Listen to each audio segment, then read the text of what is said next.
जनतेला काम करणारा मुख्यमंत्री हवा, घरी बसणारा नको. स्वार्थासाठी बाळासाहेबांच्या विचारांशी विश्वासघात केला. माझा व्हिजन मध्ये मुख्यमंत्री शिंदेंचा उद्धव ठाकरेंवर हल्लाबोल.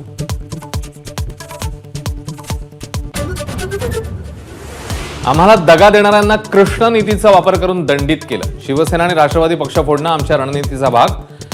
माझं व्हिजन कार्यक्रमात आशिष शेलार यांची प्रतिक्रिया.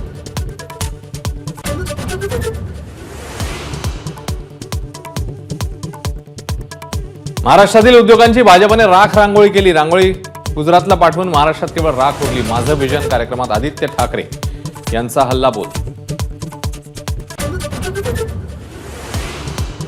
शरद पवार गटातील मोठा नेता लवकरच अजित पवारांसोबत येणार. माझं व्हिजन कार्यक्रमात प्रफुल्ल पटेलांचा पुनरुच्चार.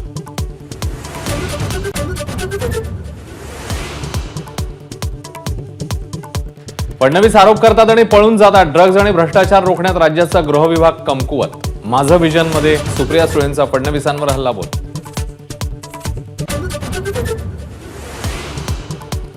पश्चिम बंगालच्या संदेशखालीमध्ये जे झालं त्यावर कारवाई झालीच पाहिजे, पण त्याला हिंदू मुस्लिम प्रश्न बनवू नका. माझा महाराष्ट्र माझं व्हिजन कार्यक्रमात असदुद्दीन ओवेसींचं वक्तव्य. लोकसभा निवडणुकीत भाजपला महाराष्ट्रातनं तडीपार करणार. पनवेलच्या सभेमध्ये उद्धव ठाकरेंचा निर्धार, तर फडणवीसांना टोला.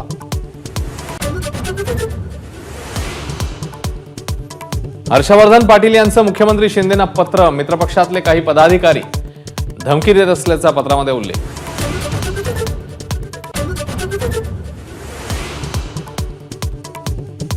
आता आमच्यात फाटलंय, उगाच मनात काही शंका ठेवू नका. पुन्हा एकत्र येण्याच्या चर्चांवर अजित पवारांचं स्पष्टीकरण.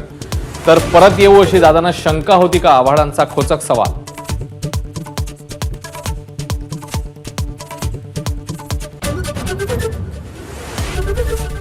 एबीपी माझा, उघडा डोळे बघा नीट.